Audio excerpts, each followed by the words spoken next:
Bienvenue et merci de nous rejoindre sur ce plateau de la chaîne du bassin du Congo. Nous sommes ensemble pour un peu plus de 30 minutes d'information. Pour l'essentiel, les titres. 3 agents du CHU de Brazzaville ont été interpellés pour détournement et vol de médicaments au sein de cette formation sanitaire. Une première à l'université Marengwabi, la soutenance de thèse de doctorat dans le domaine de l'herpétologie. Et puis plus de 4 milliards de francs CFA, c'est le budget exercice 2020 de la BDAC qui sera entièrement consacré au financement des projets. Voilà tout pour le sommaire.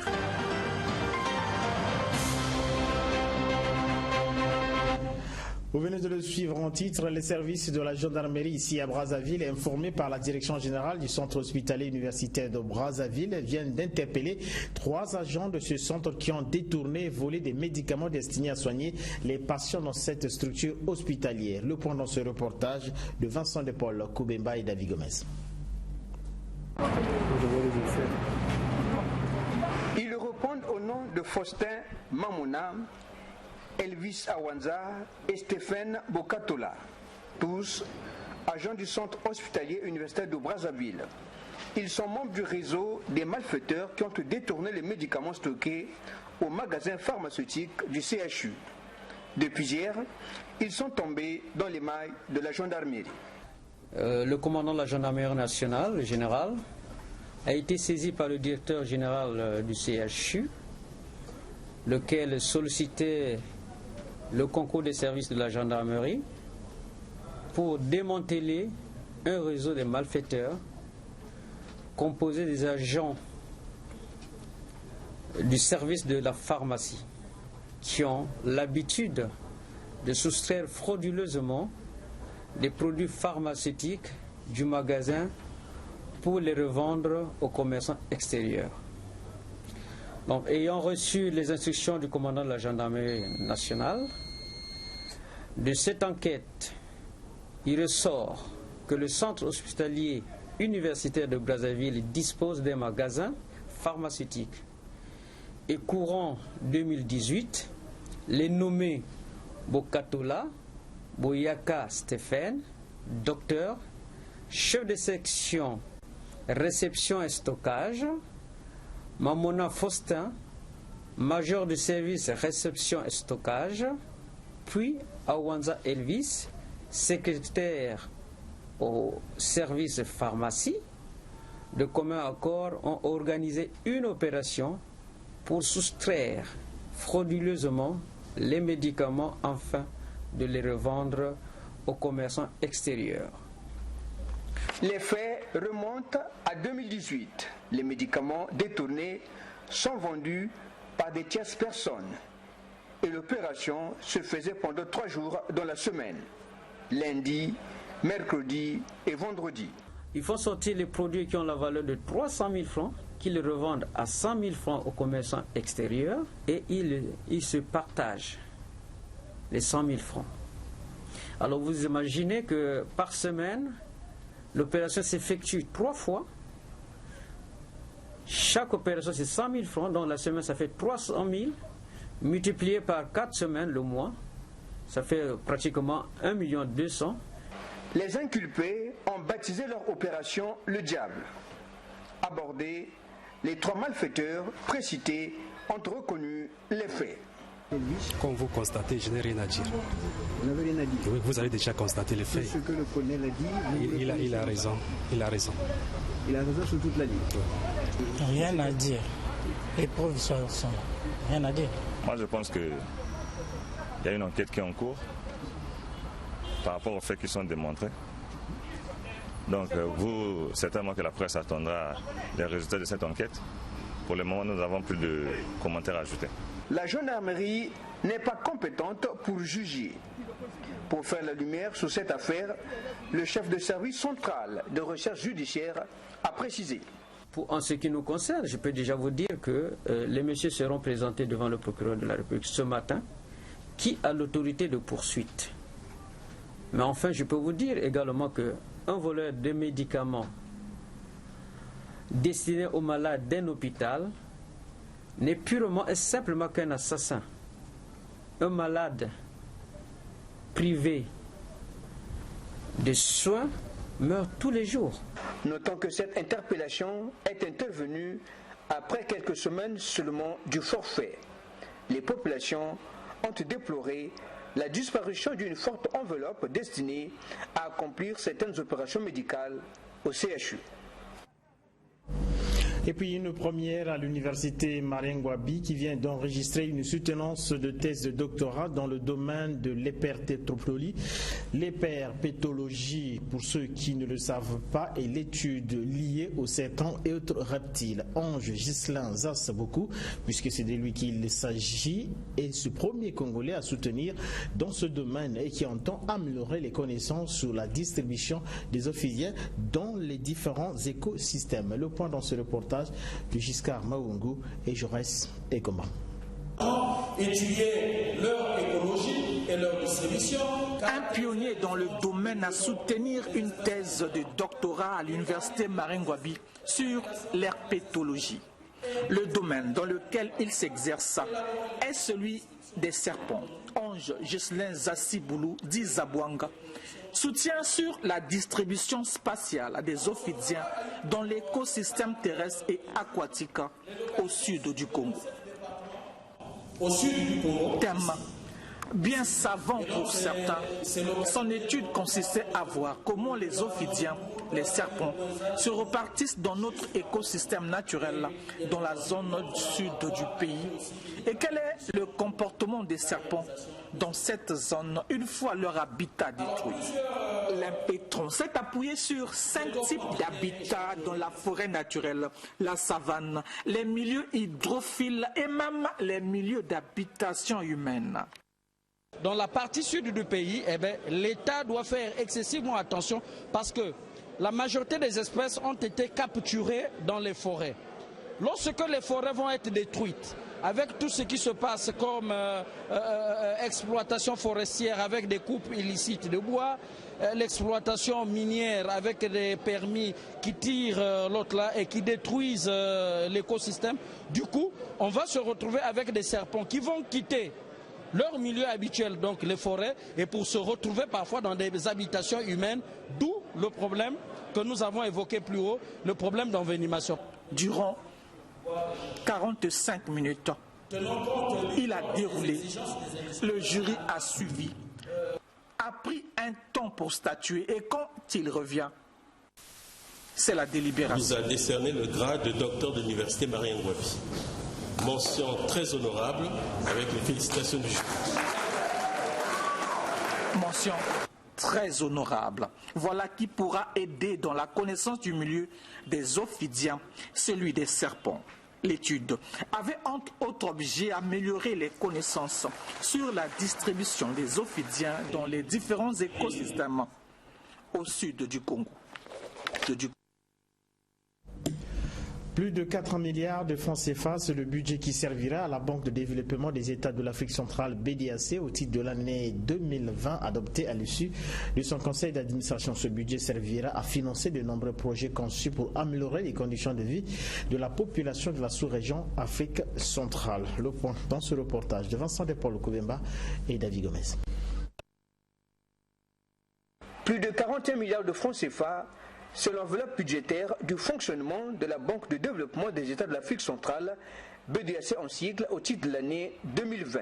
Cette bagatelle a été arrêtée par les administrateurs de cette institution qui sont réunis à l'occasion de la 4e session du conseil d'administration de la BDAC tenue le 9 décembre à Brazzaville.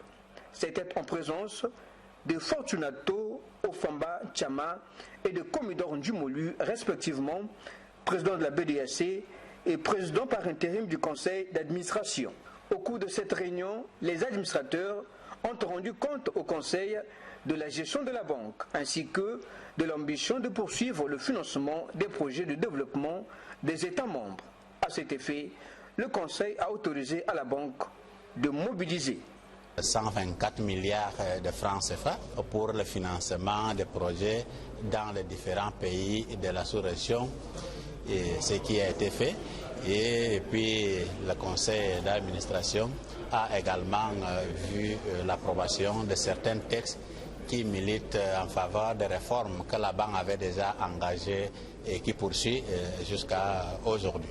On peut dire que le budget qui se chiffre à un peu plus de 41 milliards de francs CFA pour l'année 2020 sera en légère augmentation, donc en tenant compte de cet environnement dont je viens de dire. Les projets sont de multiples ordres. Pour la plupart, ils ont été conçus pour améliorer les conditions de vie de la population. On a aussi reçu l'approbation, l'autorisation de conseil pour la mobilisation de ressources pour un montant de 164 milliards de francs CFA qui seront destinés au financement des projets de notre sous-région. Il s'agit des projets qu'on va financer et qui concernent notamment le Cameroun pour 3 projets, le Congo pour 2 projets, la Guinée équatoriale pour 2 projets et le Gabon aussi pour 2 projets. Il s'agit de secteurs variés. Déjà, il y a des projets dans le secteur de l'agro-industrie, il y a des projets dans le secteur de l'agro-pastoral, il y a des projets dans le secteur hôtelier, il y a des projets dans le secteur de l'énergie et il y a des projets dans le secteur des finances. Saluant l'arrivée des nouveaux administrateurs suppléants et des délégués au sein de la banque, le président du conseil d'administration par intérim s'est dit comblé, car a-t-il dit, la BDAC reste et restera cet instrument proche des États en particulier et de la population en général. Les efforts déployés jusqu'à présent montrent à suffisance et que la banque est en train de tout faire pour arriver à ce statut sien qui est d'être la banque proche des populations, proche des pays, des États membres de la sous-région, proche de l'idéal qu'on a assuré à cette banque, le développement de la sous-région. Fini les assises de la 4e réunion annuelle du conseil d'administration de la BDAC, le rendez-vous est pris pour l'année 2020. Et puis une délégation chinoise, un membre du bureau politique du comité central du Parti communiste chinois, a échangé avec le président de la République sur divers domaines. Yang Yeti, l'envoyé spécial du président chinois Xi Jinping, a informé Denis Sassou Nguesso que son pays va assister le Congo pour ce qui est des inondations dans la partie nord du pays avec une enveloppe de plus de 3 millions de dollars. Le point dans ce reportage. Une forte délégation chinoise conduite par Yang Tianchu, membre du bureau politique du comité central du Parti communiste chinois, directeur du bureau de la Commission pour les affaires étrangères du comité central du Parti communiste chinois et envoyé spécial du président Xi Jinping auprès du président Denis Sassou Nguesso, est venu à Brazzaville pour renforcer les relations d'amitié et de coopération qui lient la Chine au Congo depuis 55 ans. Au cours des discussions entre les deux parties, Yang Tianchu a remercié le président Denis Sassou Nguesso pour sa participation et sa contribution au sommet Chine-Afrique tenu les 3 et 4 septembre 2018 à Pékin. L'envoyé spécial du président chinois a également félicité le chef de l'État congolais pour sa visite d'État réussie à Pékin juste après le sommet Chine-Afrique. Aussi, dans le cadre de la promotion et du renforcement de l'axe Pékin-Brazzaville, la Chine espère-t-elle maintenir d'intenses échanges avec le Congo en matière de la gouvernance. Conformément à la Charte des Nations Unies, la Chine milite pour l'indépendance et la souveraineté de chaque État.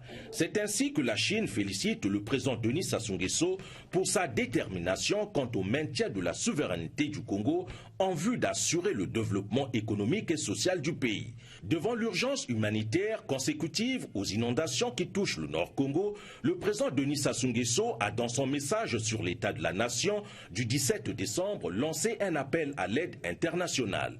La Chine, amie du Congo, ne reste pas insensible à cette catastrophe naturelle. Ainsi, la Chine octroie 3 millions de dollars au PAM en termes d'aide alimentaire au bénéfice des populations déplacées. Cependant, en termes d'aide d'urgence, une enveloppe de 500 000 dollars est immédiatement décaissée en faveur du Congo. Les échanges entre les deux parties ont aussi concerné la diversification économique, le développement agricole et la réhabilitation du chemin de fer Congo-Océan. Tout compte fait, l'envoyé spécial du président Xi Jinping et Denis Sassou Nguesso ont passé en revue la question de la gouvernance internationale, la stabilisation des conflits dans le monde et le développement du multilatéralisme. Et puis Denis Sassou Nguesso, après ces échanges, a présidé le Conseil de ministres qui avait à son ordre du jour 4 affaires. Il s'agit parmi ces affaires, le point examiné, le projet de décret portant approbation de la stratégie nationale d'industrialisation. Giscard Maungu et Anissé Mongala. 1h35 pour les membres du Conseil des ministres pour examiner et adopter les 4 affaires inscrites à l'ordre du jour. Le premier, à soumettre à la sagacité de ses collègues du gouvernement la première affaire. C'était Gilbert Ondongo, le ministre d'État. Le projet de décret portant approbation de la stratégie nationale d'industrialisation qu'il a proposé fixe les perspectives dans lesquelles est appelée à se développer l'industrie au Congo. Une telle perspective nécessite aussi quelques actions prioritaires de facilitation. S'agissant de ces actions prioritaires de facilitation, le président de la République a instruit le gouvernement à veiller à l'amélioration du climat des affaires, mais aussi et surtout à l'augmentation de l'offre énergétique nationale d'une part, par la valorisation du potentiel gazier et d'autre part, par la construction de nouvelles centrales hydroélectriques dont celle du barrage de Sunda qui sera réalisé en BOT dans le cadre d'un contrat de concession avec une entreprise chinoise déjà adjudicataire. Le projet a été adopté. Adopté aussi 2 autres projets de décret qui portent occupation express d'une réserve foncière de l'État située dans le district de Louvakou au rond-point des 4 cardinaux où la société Total Congo SA veut étendre son réseau de distribution et de commercialisation des produits pétroliers et pour l'autre d'occuper une dépendance domaniale de l'État. La société demandeuse ici s'appelle Panafricanisme. La demande est motivée par la volonté de la requérante d'entreprendre des travaux de construction d'un espace culturel, d'un parc d'exposition des objets d'art de culture congolaise et africaine et d'un restaurant panafricain. Tenant compte de l'intérêt du projet pour la promotion culturelle et le développement des loisirs sains en faveur de la jeunesse, le Conseil des ministres a donné acte à cette sollicitation de la société Le Panafricanisme aux mêmes conditions que dans le dossier précédent. Le dernier point adopté a été défendu par Yvonne Adélaïde Mourani. Il s'agit du projet de décret portant approbation des statuts du Fonds d'impulsion, de garantie et d'accompagnement des très petites et moyennes entreprises. Hermela Doukaga, avant de prendre part à ce conseil de ministres que vous venez de suivre, a séjourné dans le département du Niari où elle a saisi cette opportunité pour visiter son verger à Mafubu. Question d'inciter les Congolais à se donner à l'agriculture. Comme vous allez le voir dans ce reportage de Bernida Sitou et Christine Mathion. Sur cette surface de 10 hectares se cultivent le manioc, la banane plantain, des ananas et bien d'autres arbres fruitiers. Le verger est de destinée Hermela Doukaga. En sa qualité de ministre de la Jeunesse et de l'Éducation civique, celle-ci veut déjà prêcher l'exemple aux jeunes conformément aux instructions du chef de l'État, Denis Sassou Nguesso. Nous qui sommes au gouvernement, nous avons ce devoir d'exemplarité pour faire en sorte que les autres citoyens emboîtent le pas du mot d'ordre du chef de l'État qui voudrait désormais qu'une nouvelle culture naisse dans les us et coutumes des Congolais.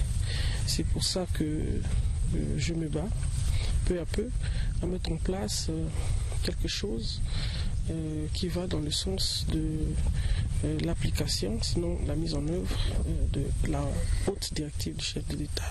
Encore à ce début, le patron du département de la jeunesse veut imprimer une nouvelle dynamique économique et substantielle dans le sens de la diversification de l'économie comparativement à d'autres pays aussi avancés dans le domaine agricole. C'est une agriculture qui est encore pas très mécanisée. Je suis encore dans l'archaïque. Et donc j'engage quelques jeunes. Et c'est une occasion pour moi de demander aussi à d'autres jeunes de faire un effort. La terre, elle est très disponible dans notre pays. Il ne faut pas abandonner l'école, mais plutôt consacrer un peu de temps pour des activités agricoles, précise la ministre de la Jeunesse et de l'Éducation civique. Notre terre, elle est très fertile. Surtout ici, dans le département du Niari où nous nous trouvons, il y a d'énormes potentialités agricoles. Et donc j'invite les jeunes du Congo en général et ceux des départements à forte vocation agricole, comme le Niari, la Bwenza, la Sanga, à se ruer vers la terre, à investir dans l'agriculture, parce que c'est la survie. Notre survie en dépend. Et je pense qu'à l'heure actuelle, nous n'avons pas encore de problèmes de terre dans notre pays. Et c'est l'occasion vraiment de profiter de cette bénédiction de Dieu. Donc il ne devrait pas se poser beaucoup de problèmes, à part la question de volonté, d'engagement. À noter que l'agriculture assure la sécurité alimentaire et nutritionnelle de la population. De 27% du PIB dans les années 60 et 70, la part de l'agriculture en République du Congo a connu un déclin progressif, passant de 12% en 1980, 10% en 1994, pour se situer à 6% actuellement. La situation est plus qu'urgente que préoccupante. Et puis Canal Plus Congo a remis des prix aux gagnants de la tombola, dénommée Incroyable Noël. Une tombola lancée il y a quelques jours qui a permis à Canal Plus Congo de tirer au sort 112 gagnants. Les responsables de Canal Plus Congo ont dans la même foulée une nouvelle offre exceptionnelle qui a permis aux abonnés et surtout aux non-abonnés d'intégrer la grande famille Canal Plus Congo à partir de la formule Access. Théodore Balossa. Canal Plus Congo ne cesse d'en faire un peu plus en cette période de fin d'année 2019. Une nouvelle offre exceptionnelle est en cours depuis jeudi dernier. Une grande première à Canal Plus qui permet ainsi à chacun et à tous d'intégrer la grande famille Canal Plus, et ce, grâce à un coût visiblement réduit. Léger Osombi dira sur cette offre on ne peut plus alléchante. Le décodeur qui reste à 5 000, sauf que l'accès c'est maintenant à partir de la formule de base qui est la formule Access, qui coûte 5 500. Donc de 16 000, désormais vous pouvez avoir un kit complet, ça veut dire décodeur, plus un mois d'abonnement à la formule la formule de départ, Access, à 5 000. Donc 5 500 plus 5 000 plus 5 500 de la formule d'un mois, mais ça vous donne automatiquement 10 500 au lieu de 16 000. Donc c'est un très gros effort, très gros je vous dis, effort, parce que déjà la parabole à 5 000, elle est subventionnée pour permettre l'abonnement, et alors là la subvention a encore augmenté pour permettre à un grand nombre. Donc aujourd'hui, vous pouvez avoir Canal+, et ça c'est l'information aussi principale de ce jour, c'est que vous pouvez désormais avoir Canal+ pour 10 500. Peu après cette annonce, il y a eu remise de prix aux gagnants de la tombola dénommée l'Incroyable Noël, lancée il y a quelques jours par Canal Plus Congo, qui a tiré au sort 112 gagnants dans les deux zones, à savoir Brazzaville Nord et Brazzaville Sud, à raison de 56 gagnants par zone. Boris Abelex, responsable réabonnement à Canal Plus Congo, nous en dit un peu plus sur cette tombola. Donc les lots, on a d'abord deux zones. On a la zone Brazza et toute la zone nord qui constitue une première zone. On a Pointe-Noire et toute la zone sud qui constitue une deuxième zone. Et dans chaque zone, on fait gagner une télé, 2 groupes électrogènes, 2 téléphones et 50 bornes d'achat par semaine. Donc si vous avez fait une opération dans la zone Brazza et toute la zone nord, vous êtes éligible et vous pouvez gagner une télé 43 pouces, un groupe électrogène. Donc on a 2 gagnants de groupe électrogène, on a 2 gagnants de téléphone et on a 50 gagnants de bons d'achat d'une valeur de 10 000 francs. Le gagnant de la télévision 43 pouces, Laurent Talabantou, représenté ici par son fils, a dit sa satisfaction à Canal+ Congo tout en invitant les dubitatifs à participer à la dite tombola. C'est une surprise parce qu'on s'y attendait pas, on s'est juste réabonné et après, peu de temps après, on nous a informé qu'il fallait qu'on vienne parce qu'on avait reçu une télé comme cadeau de Canal+. Donc voilà, je suis venu pour la récupérer et ça me fait super plaisir. Ceux qui ne sont pas abonnés ou ceux qui ne sont pas informés, ils n'ont qu'à venir, à s'abonner le plus de fois que possible afin de pouvoir être élus eux aussi comme nous l'avons été. À noter qu'avec Canal+ Congo, on est sûr de passer un incroyable et fantastique Noël en compagnie de ses enfants qui apprécieront à leur juste valeur les programmes réservés à leur jeune âge. Ça aurait été bien qu'il y en avait tout. Il est où? Décédé le 16 décembre dernier, le corps sans vie du colonel Alexis Ganga, ancien enfant de troupe de la promotion José Marti, a été conduit à sa dernière demeure jeudi. Peu avant l'inhumation, ses frères d'armes lui ont rendu un dernier hommage à la stèle des anciens enfants de troupe à côté du lycée Nganga-Edouard. Léonie Tsoum. La tradition a encore été respectée ce jeudi par les anciens enfants de troupe. Ils ont rendu un dernier hommage au colonel Alexis Nganga, décédé le 16 décembre dernier à l'hôpital militaire Pierre Mobengo. Un 3e AET que la promotion José Marti vient de perdre en cette année 2019. Admis à l'école militaire préparatoire Les Cadets de la Révolution, actuel général Leclerc en 1974, Alexis Nganga a été recalé au brevet d'études moyennes générales en 1978. Il décide de poursuivre ses études dans une école publique de son choix où il obtient son baccalauréat et réussit à obtenir une bourse d'études en Allemagne. Toujours attiré par le métier des armes, il réussit à bénéficier d'une bourse d'études en 1985 pour suivre une formation d'officier à l'école militaire Otto Winger sur l'île de Pora en République démocratique d'Allemagne, option automobile, jusqu'en 1988. À l'issue de cette formation de 3 ans, sanctionnée avec brio, le jeune aspirant Alexis Ganga rentre au Congo pour affronter sa nouvelle carrière sur le terrain de la pratique. C'est avec douleur que les frères d'armes, les différentes promotions des AET, sans oublier le bureau de l'association des anciens enfants de troupe, se sont recueillis devant le corps sans vie de leur frère, le matricule 1461. Le colonel Alexis Nganga quitte la terre des hommes pendant que son service avait encore besoin de lui.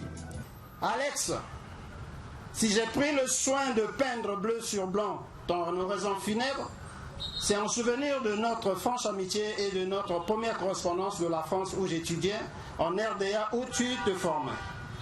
Littéraire chevronné, au regard de tes expressions et de ta plume, tu aimais l'humour et les blagues, mais tu termines trop tôt ta carrière militaire pendant que le service avait encore besoin de toi. Colonel de son état, c'est une fierté pour une famille. Qui se souviendra de toi après ta mort? Tu as fait tout ce que tu as pu car tu ne savais pas quand viendra la mort en partant à l'hôpital.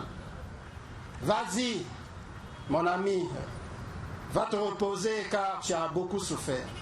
Alexis, adieu, adieu et adieu. Que la terre de tes ancêtres te soit légère. Ses frères d'armes gardent de lui un bon souvenir. Nous étions en terminale, quand ils étaient en 6e, nous les avons reçus et nous les avons éduqués à l'image de tout le monde. Le souvenir, c'est ce qu'on venait de dire à l'oraison funèbre. C'était un garçon très affable, qui ne se faisait pas voir. Même si vous le brimez, vous ne sentez pas qu'il avait la lueur. Donc il avait beaucoup de choses qu'il cachait en lui. Né en 1961 à Mosaka, le colonel Alexis Nganga laisse derrière lui une veuve et 2 enfants. C'est au cimetière privé La Grâce qu'il reposera en éternité. La dernière partie de ce journal est consacrée à l'invité. Il s'agit du coordonnateur général des programmes du groupe scolaire Cœur de Mélie. Avec lui, nous allons parler des activités de ce groupe en cette période de fin d'année. Merci, monsieur le coordonnateur, d'être venu sur ce plateau. Bonsoir. Alors, parlez-nous brièvement de ce groupe. Merci pour l'opportunité d'être convive à ce téléjournal.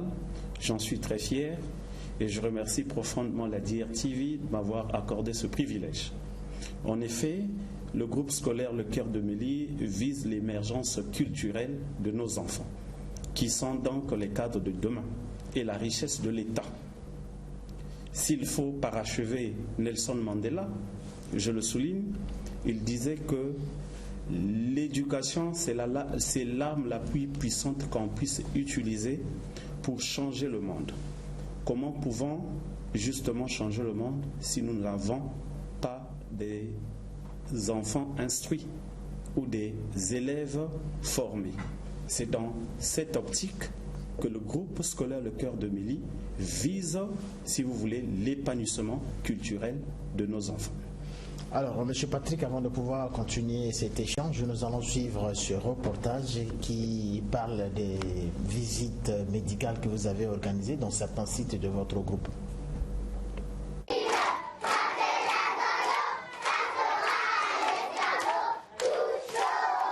C'est une tradition au groupe scolaire Le Cœur de Mélie. Des visites médicales chaque année aux élèves de cet établissement scolaire privé. L'objectif est de connaître l'état de santé de chaque élève, car un enfant malade ne peut pas faire de bons résultats scolaires. Il y a des enfants qui viennent à l'école, mais avec des soucis de santé.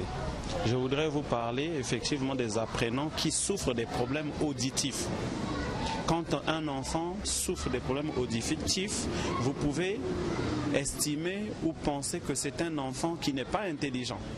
Par contre, il a des difficultés de compréhension. Alors ces visites médicales permettent justement de dénoter, de comprendre l'état de chaque apprenant. Parce que c'est toujours important de s'imprégner et c'est une valeur recommandée du point de vue médical. Si l'enfant a des soucis de santé, le parent sera notifié de manière que les dispositions les plus pratiques puissent être prises. Au site de Sonako à Mukondo, tout comme au site de la Poudrière dans le 4e arrondissement Mungali, les élèves ont été consultés par des médecins généralistes pour avoir un dossier médical. Il s'agit de déceler entre autres des maladies héréditaires, des antécédents de famille, afin d'agir promptement en cas d'un éventuel malaise. Pour ce premier jour, plus de 15 enfants ont été consultés au site de la Poudrière et des cas de caries, de parasites, des amygdalites ont été décelés. Des consultations qui permettent d'avoir un fichier de chaque enfant et ses problèmes de santé afin d'assurer une prise en charge. Ces visites médicales ont débuté ce lundi en présence des parents disponibles et se poursuivent toute cette semaine. Ouvert en 2016 avec 3 sites, le groupe scolaire Le Cœur de Mélie compte actuellement 6 sites à Brazzaville avec des cycles allant de la crèche au lycée. Cet établissement scolaire privé met à la disposition des élèves des enseignements avec un programme pédagogique mixte français-congolais.